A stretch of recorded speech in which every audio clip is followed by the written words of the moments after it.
Hey, it's me, Crazy Dave, on Spa City Hit List once again, and I am in the absolute middle of nowhere, talking to someone who spends most of her time in the middle of nowhere.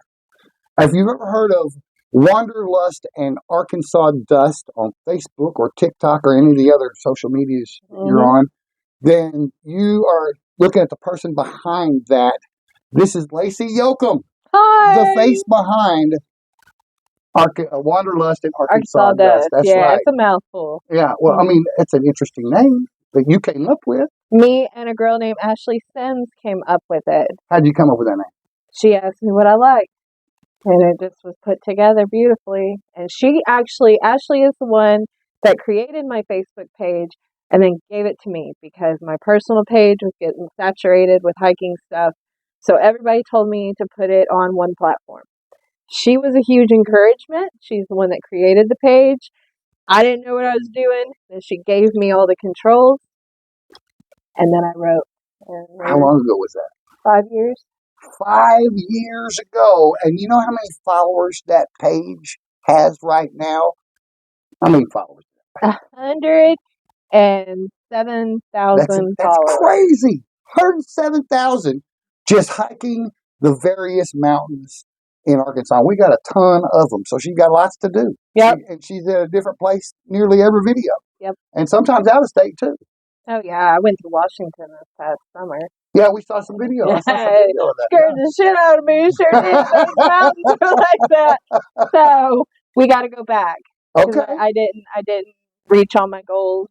And a triple murder happened in the district that I had a permit to overnight camp. So I seen that as a sign. Oh, time to go. That we need to stay out of those scary ass mountains and go ahead. Triple murder. Yeah, Dad killed his 3 daughters and then ran into the Stewart district of the Cascades. And winning a permit to backcountry camp is hard. I won one. And oh my goodness. Couldn't do it though. Couldn't do it. Oh my gosh. Well, so you've been doing this now for 5 years. Yeah. And you've been to some very interesting Arkansas places. You live in one. You live at the bottom of Rich Mountain. Right. Which is where we're at. We're on Rich Mountain right now in a, what we're in a 1930 CCC spring house called Horse Thief Springs. This used to be a bathhouse at a Horse Thief Springs. Right. We're sitting like in it. Yeah. And she said usually it's got water. It's got standing water in this. But it doesn't today, so we could sit all the way down in the bottom. Right. And I don't know. I'll just do this a little bit. You can see there's another little compartment to it right there. There's another bench. I guess you wait out here on the bench for whoever's in there to get done. So you have spent time hiking all over the state of Arkansas. Yeah. Including a little bit in and around Hot Springs. I have spent some time in Hot Springs. Yeah. Which is the viewers of this on Spa City Hit List are either they live in Hot Springs or they're planning on visiting Hot Springs. Right. So there are places maybe you know that they don't know around Hot Springs that maybe the tourists never heard of or don't know it's there. Well, there's 3 sister springs on Lake Washita. It's historical. There's the Caddo Bend Trail, also on Lake Washita. It's beautiful. It takes you to a little vista, and it's a loop. We never done the whole loop, though. It's pretty long. There's a Hickory Nut Mountain Lookout. Hickory Nut, yeah. It's all towards Lake Washita, really. But there's also Forked Mountain up there, and if you want to climb some hard shit, Forked Mountain's it. So Forked Mountain. Yeah, it's up Highway 7 up by Jessieville. It is the most I know where that's at. Yeah, the most technical mountain to climb. In between Jessieville and Hollis. Mm-hmm. Yeah, I know exactly where that's at. Yeah, it's just a little weird geological nothing in the middle of logging fields. It doesn't make any sense. And you climbed it. How many peaks you back suppose? To back. If you had to guess, how many peaks you have gotten to the top of in Arkansas? All of them. All of them. All of them. I don't know. I've done Brush Heap and Athens Big Fork and Slatington, which is an old slate mine, but B Mountain. I don't know. A lot of them. Bunch of them. Yeah, a lot of them. See, she's not driving to the top of these mountains. Folks. No. She's walking to the top of these mountains. I did have a follower once upon a time when my page was still kind of new, challenged me and told me that she knew all I did was drive up to these locations that I don't actually get out and hike. So it's pretty interesting being exposed to the internet and the things they say. 5 years you've been at it now, so I Yeah. bet you've had some doozies on there. Some folks I've had some pretty coming cool out of people. You know, thankfully, my followers are really loyal. They're wonderful. It's mostly, from what I have gathered, people that used to hike but can't hike anymore. Like the younger crowd is on TikTok now. So I've got the crowd that it's like nostalgia for them, for me to go places like this. Because Right. they haven't been in the past 20 or 30 years. A lot of the trails that I do around here, again, these people haven't done in 20 or 30 years. I have actually never been to where we are now. I've never been on Rich Mountain before today. Right. And I've been in every county of the state. Right. But this is the first time I've come here. And so thank you for exposing me to that. The views on the way up here. We came up Highway 88 from Mena. And that thing did this the whole way up. People from Hot Springs are familiar with that. But the views up there, folks. Some of y'all know about the Hot Springs views. I'm telling you, you can see so far away from some of several different places on Rich Mountain. Yeah, Rich Mountain's also the second tallest mountain in Arkansas. Really? Not that we have super. Didn't know that. Yeah, it's Mount Magazine, Rich Mountain, and then Black Fork, the one that I pointed out as we were driving. Okay. I wonder where the mountains in Hot Springs rank in that. Probably not. I don't know. And you know, whenever I visited Washington, these are foothills.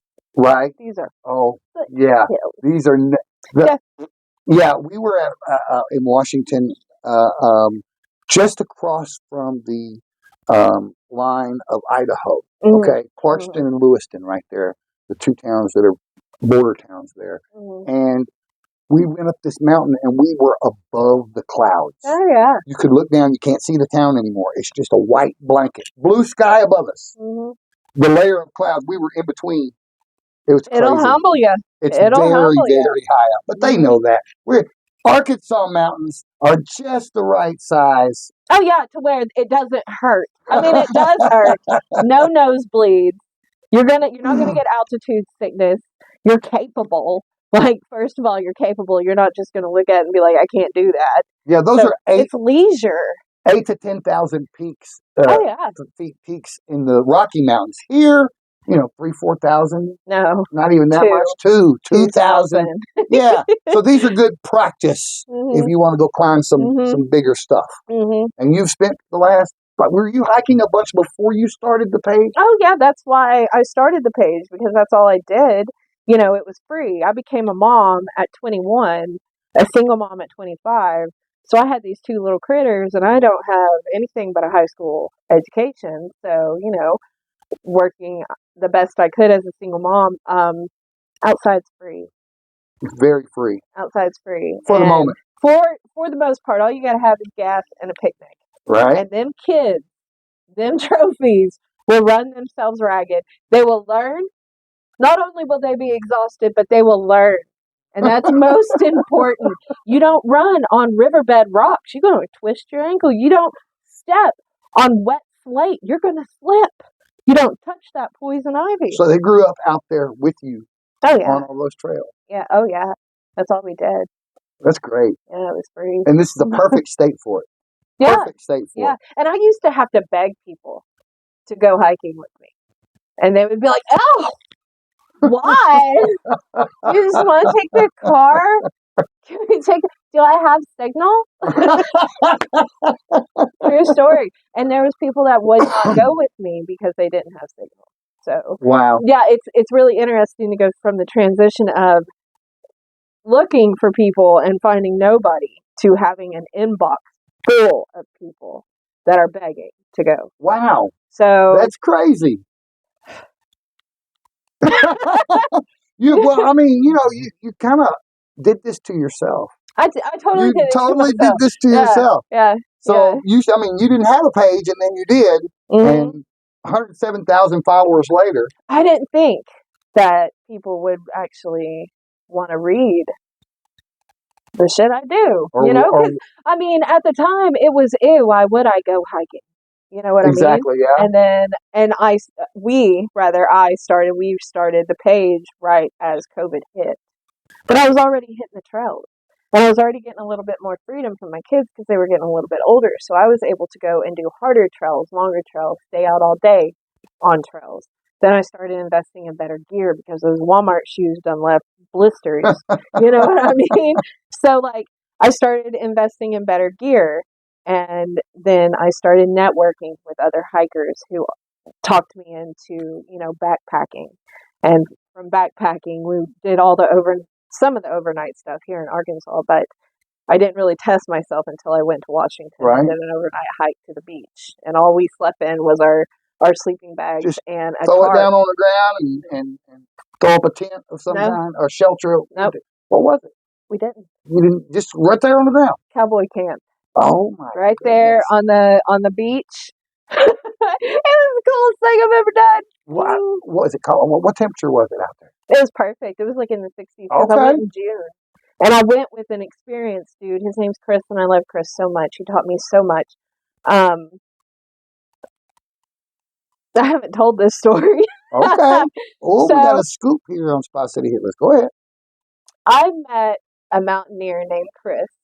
Okay. On a single hiking. This is like a meet cute romance, girl flick, chick flick. Kinda. Okay. I don't. So I send mixed signals so bad. Bless their hearts. Anyway. Okay. So anyway, met Chris, got in a long-term relationship for 3 years, didn't talk to Chris, got out of that relationship. Chris was like, okay, let's get this trip to Washington on board. Let's do this shit. It's time. So him and I talked nonstop on the phone because I had known him at the time for 4 years, on and off. So we picked up where we left off. I booked the ticket to Washington. I spent 7 months researching, listening to podcasts, reading about Washington history, which is phenomenal and weird. The Oregon Trail, I learned about the fires that happened in Seattle. Anyway, so then the trip came, and I flew out in June and met Chris for the first time. Mountain Man Chris. Yeah. At the airport. He picked me up, and from the airport right away, we went to Bass Pro. We got a bear can. Those things are huge. People that carry those are crazy. We went to the Hoh Rainforest. We went to the Tree of Life. And then we went to the beach. And we camped. We cowboy camped. And then from there, we went to the big mountains, Hurricane Ridge. And then we went to the big mountains on our way to the Cascades to do the overnight camp whenever the murder happened. Oh, boy. So after I get there, I'm like, I'm totally capable. I have Arkansas mountains. I'm used to it. Yeah. I was not. Physically, I could have done it. Mentally, I could not. I could not have done it. I cannot do 50 switchbacks at an angle like that with 50 pounds on my back. So what's the bear can thing you were talking about? Washington, you have to have a bear can if you're going to camp. What's a bear can? It's a bear can where you put your food. Oh, keep the bears out of the stuff. Yeah. Okay. Yeah, and they're huge. And you have to have it. It's required. You'll get in big trouble there. We got a ticket for using the wrong firewood at one of the camps. Washington is different. Whenever we went to go register our campsite at one of the little islands we camped on, it was on a kiosk. It was digital. Okay. Nobody's grandma was standing there with a pencil and a piece of paper telling you to fill out your number, put your name, and you got that camp. You just did it right there on the spot. And use your damn debit card. My little pan of cornbread was not ready. And it took me about 30 minutes to finally be like, is that it? Because I looked and looked and looked for somebody's little grandma in a box. That was it. It was a kiosk, yeah. And don't mess with the eagles. Eagles are a pest in Washington. Really? Yeah, eagles are a huge pest. No kidding. They take pets. They take animals. They take all the things. Yeah, they're a big pest. So here, everybody's like, oh, freedom. And they're like, those things, I hate them. Shoot it with the pellet gun. So, oh my gosh. It was so different. Okay. So, yeah. So you got that Washington off your list. Yeah. Are there any that you want to go to that you always wanted to go to and you haven't been to them yet? I want to go to Idaho. I'd like Idaho. to go to Idaho, see the Sawtooth Mountain. I want to go to Montana and do Glacier. But I'm not done with Washington because Oh, you're going back to Washington. I have to. It wasn't done. Oh, because you didn't get to do that. Right. Okay. I didn't get the big mountains. And Chris was supposed to teach me how to dig a snow cave. Okay. Chris's dad was a biologist for Yellowstone. So he lived and hiked all of that. Chris is probably going to end up watching this. Hi, Chris. Oh, He yeah, talks about you a lot. I just talked about him yesterday because he taught me so much shit. Yeah. They are the elite. Okay. They are the elite in hiking. Like, everybody here thinks they just said badass because they did the Eye of the Needle. Yay. Wait. We got to have you on all the time. You're fun as hell. But wait. Asgard Pass. Look that up. Asgard Pass. Asgard Okay. Pass. That That's shit okay. is on a different level. It is nuts. The hiking in Washington is a totally different, very humbling experience. Okay. And I look at things totally different now. But actually, I hit the ground running. Whenever I came back to Arkansas, I was pissed because those mountains scared me. Yeah. And I really thought mentally I was prepared. I was not. So I stood on Mount Rainier. Like, it was magical. I cried a lot because it was just magic. You know what I mean? It was something I thought I'd never do. But anyway, I have to go back and not be scared. Okay. So before I can move on to anywhere else, I have to complete that adventure. Okay. And Chris is ready, so we're going to make sure and have her back on after she does it again. For sure. Yeah, and I want to learn how to do the snow cave. That's number one, snow cave. Snow cave. Mm-hmm. Okay, you don't get that many opportunities to build a snow cave in Arkansas. None. Zero. No. So, yeah. Okay. All right, so that's your next, what's your next goal or your next mountain you want to get to the top of in Arkansas? Black Fork. Black Fork. Yeah. Stataway. Yeah. Black Fork, the sister mountain to Rich Mountain. Okay. The one with the rock glacier. Right. Rock glacier. Yeah, but I've been up there already, like probably about 10 to 15 times. You already been there. Okay. Well, which ones have you not? New? New for you. None? I've been to them all. Yeah, I mean. Wow. Wow. Okay. The ones that I wanted to do, like, you know, I would like to do the whole Talamina Drive section of the Washita Trail. Right. But that's 57 miles. Oh my gosh, that would take. Somebody just did the whole OT in like, what was it, 18 hours? They ran. His name's Nick Fowler, and he just completed that. Yeah, he just completed it like 57-mile trail. No, 232-mile trail. The whole OT. Wow. Yeah, and I know I'm not right on the time, but it was impressive. He beat the record time before that by a lady named. Oh, what was it? Tell the name again. Nick Fowler. Nick Fowler. Yeah, man. Yeah. He ought to be in the Boston Marathon or something. That's part of the like water caches and shit. Those were probably left over from him running. Oh yeah, we saw over there on the picnic tables people leave bottles of water for folks that are coming through to get a drink of water. And we saw some of that just now. Yeah. Wow. It takes a whole team to complete some shit like that. So yeah.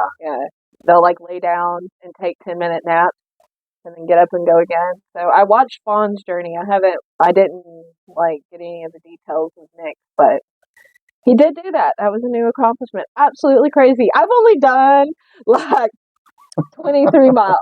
Okay. That's a 232. That's 23 more than I've done. I'll tell you that one. I did the little one. There's at Lake Catherine, there's this little loop that's like a mile long, and you come back to where you started. That's my kind of trail there. Now, I grew up. I grew up out in the country off Amity Road in Hot Springs, and there was a mountain literally outside our door that we climbed a bunch. When my dad, we worked on the farm, we had time to do stuff. My dad would take us and go do stuff like that as well. And we climbed that mountain several times. So I've done it. Yeah. But not lately. Most people haven't done it lately. No, I haven't done it lately. And you know what? Because I spent so much of my childhood, so much of my teen years behind a computer looking for things that are illegal. Don't be like me. I preserved my knees.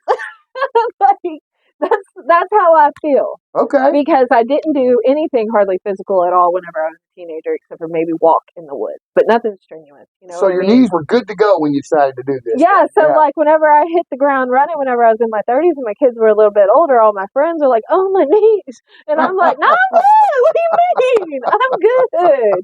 So I really feel like somehow I preserved all of that. Well, that's good though. I That's know good. it's You an can do this interesting theory. indefinitely. Hopefully. Yeah. Hopefully, a body in motion stays in When motion. you come, you got to come to Hot Springs and do some hiking around down there. And when you do, you tell us, and we'll do it. Spa City Hit List. Somebody, we're going to send Chucky D. Let him do some hiking. He needs it. And he'll see this too. No, I'll come with you for sure. That's whatever. You come to Hot Springs. Whatever. I got my little friend Arkansas Wanderer. She's been my little ride or die for the past year. I have exhausted my friends. My friends have families and husbands and jobs and stuff. So I'm solo for the most part. I do this shit by myself. So she and I have teamed up. I see. Who is it? Arkansas Wanderer. I know Brandy. her. I know her. Brandy. Yes. Okay. Well, call us up. We'll bring our Spa City Hit List camera with us. Yeah, and we'll maybe go out there with you. like we do sponsored stays at Mountain Harbor. And so, like, whenever we're in Mountain Harbor, that's whenever we tour that area. So beautiful spot, too. Beautiful spot. They spoil us. Mountain Harbor spoils us. They spoil us rotten. But, yeah, we hiked that area. This last time, though, Brandy wasn't feeling well, so I climbed Forks Mountain. But we do tour the area, so we would have stuff to talk about. Okay. Yeah. And our, like, spot to eat is Taco Pronto. Oh, yeah, we love some Taco Pronto. Yeah. Yeah, so that's where her and I always go. We got a system. Okay. Well, we're going to get you in Hot Springs. We'll do this again. Okay. All right. Thank you, Lacey Yokum, for joining us here on Spa City Hit List.